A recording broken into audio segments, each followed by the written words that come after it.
Olha que notícia boa! Dados do IBGE mostram que o número de negros nas universidades brasileiras cresceu 230% na última década. A má notícia é que o ambiente do ensino superior ainda é muito hostil aos estudantes negros. Infelizmente, preconceito e ataques racistas são frequentes.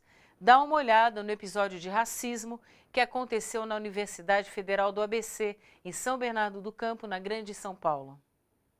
Pichações racistas em portas de banheiros de universidades públicas e privadas têm sido cada vez mais comum. O ato é crime inafiançável. Tem umas 2 semanas aconteceu no Mackenzie, no mês passado também aconteceu na USP de Ribeirão Preto, na Unesp também, esses atos são bem recorrentes. Estão bem, na verdade, essas coisas sempre aconteceram e eu acho que as pessoas acabam ficando muito caladas em relação a isso.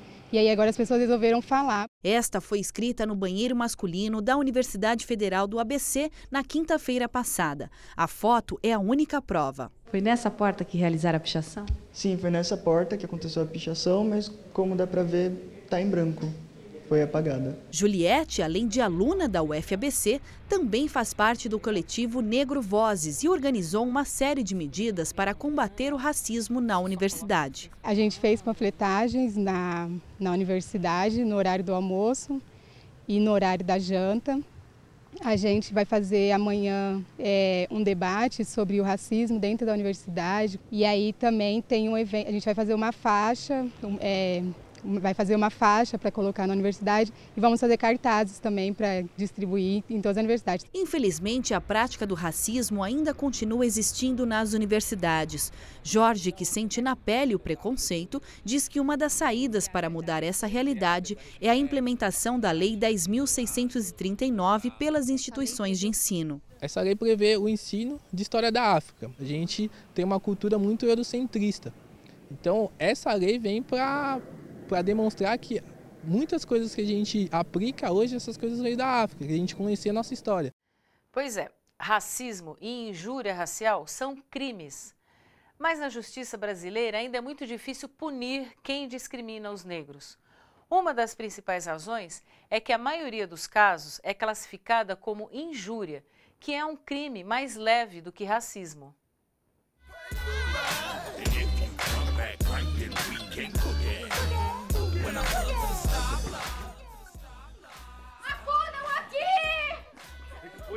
Esse rapaz tá querendo me assaltar! Eu?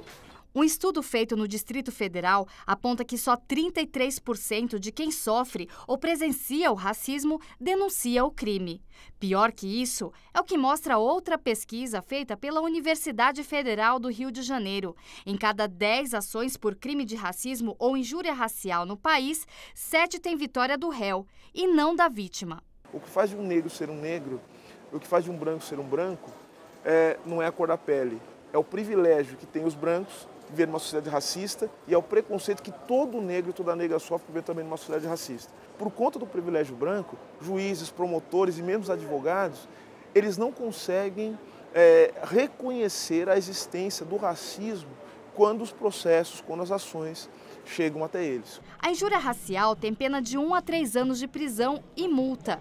Já o crime de racismo tem a mesma pena, mas é inafiançável e não prescreve. O racismo, ele necessita que haja uma ação objetiva, no caso de bloquear, de impedir o acesso de alguém, né?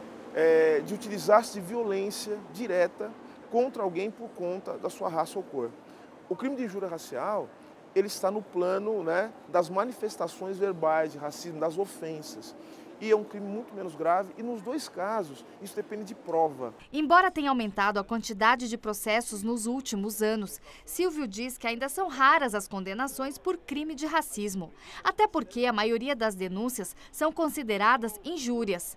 Nesta semana, um projeto de lei foi apresentado na Câmara, propondo que toda ofensa seja considerada também crime de racismo. Essa diferença entre injúria racial e o crime de racismo tem sido questionada pelos intelectuais, pelos professores de direito e pelo movimento negro, que percebem que o tipo da injúria racial, na verdade, ele apenas serve para,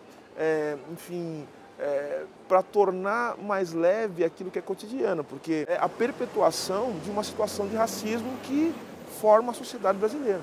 Para o presidente do Instituto, Luiz Gama, as leis e o Código Penal são insuficientes para combater o racismo. A mudança no país tem de ser estrutural. O combate ao racismo é um combate político. Se a gente quer uma sociedade melhor, negros e brancos, temos que lutar para que uma sociedade seja uma sociedade igualitária, sem privilégio. E aí, ser negro e ser branco não vai fazer a menor diferença. No próximo bloco do Panorama, você acompanha as consequências do preconceito no mercado de trabalho. A diferença de salários entre negros e não negros é gritante. A gente já volta.